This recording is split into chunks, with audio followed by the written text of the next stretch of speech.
ကျွန်တော်နာမည်ကဆရာဦးမောင်မောင်လက်ပါ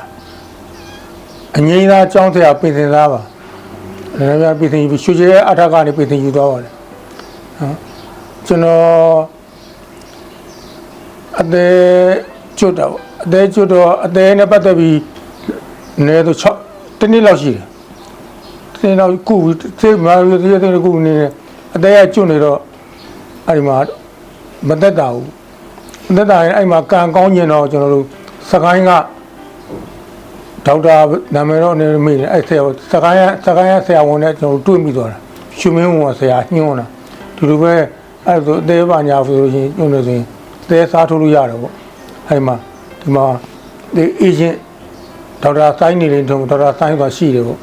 အဲ့ဒါသူတို့ကအကုန်လုံးပြည့်စုံကိုလုပ်ပေးတယ်ဆိုဒေါက်တာဆိုင်နဲ့အဲ့စကိုင်းရဆရာဝန်ဆက်ပေးလိုက်တယ်ကျွန်တော်မသိဘူးပေါ့အဲ့ရနေအဲ့တော့ကိုကျွန်တော်ကမန္တလေးမှာစေးုံမှာဒီတွေးအံလို့ကျွန်တော်စိတ်တက်နေတာအဲ့မှာကျွန်တော် passport လုပ်ဖို့ဘာညာနဲ့ကျန်တဲ့လိုရတဲ့မှန်တယ်ဗျဆရာဆိုင်အပိုလိုရပေါ့အကုန်လုံးလာလုပ်ပေးတာ passport လည်းအပြီးသီးဓာတ်ပုံလာရ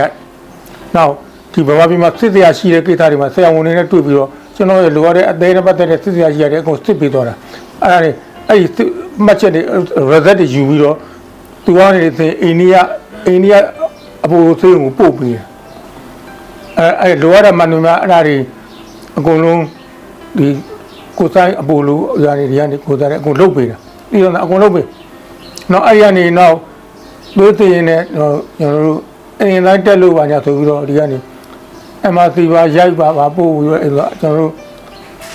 ဟိုဆိုကျွန်တော်အိန္ဒိယကိုထပ်ခေါ်တော့နောက်တစ်ခေါက်ထပ်သွားအဲ့ဒါလည်းဒီကဒေါက်တာဆိုင်ကိုဆိုင်လုံးကလည်းဦးစီးပြီးကုန်လုပ်ပေးတာ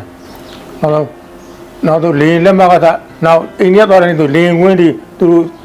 ဝန်ထမ်းတွေအကုန်လိုက်ပို့တာဒါလိုသေးမရှိအောင်အကုန်လိုက်ပို့ကိုဆိုင်လည်းပါတယ်သူတို့လိုက်ပို့နောက်ကျွန်တော်အသေးစားတို့ပြီးတော့ကျွန်တော် ITDU အထူးကားထဲမှာထွက်တဲ့အချိန်ကိုဆိုင်ရောက်လာသေးတယ်အဲ့ဒါပြီးနောက်တစ်ပတ်ထပ်သွင်းတယ်မလို့ဘူးဘာညာသူကလည်းပြောပြသွားတာဒါအကုန်လုံးပြေးသွားပြီပေါ့သွင်းတာရင်ဘက်သွင်းတာနေပြီးသွားပြီအဲ့ရနေနောက်တော့အိန္ဒိယကိုဒုတိယခေါက်ပြန်ခေါ်တော့ပြန်သွားတော့ဟိုမှာMRCB ရိုက်တဲ့ခါကျတော့တေးကြီးပြုံကျင်းလို့တေးကြီးပြုံအဲ့ဒါပြုံထည့်ရမှာပါညာဆိုတော့ကျွန်တော်ပြုံထည့်တာ3လနေပြီဆိုတခါပြန်လာလဲရမှာပြင်ကြည့်ပြီးတော့အဲ့တေးကြီးပြုံထည့်ပြီးအဲ့တော့အင်တိုင်းနဲ့တက်တာသွားတော့တက်တာသွားပြီးတော့ဒါမဲ့သူကမငြိမ်ဘူးပေါ့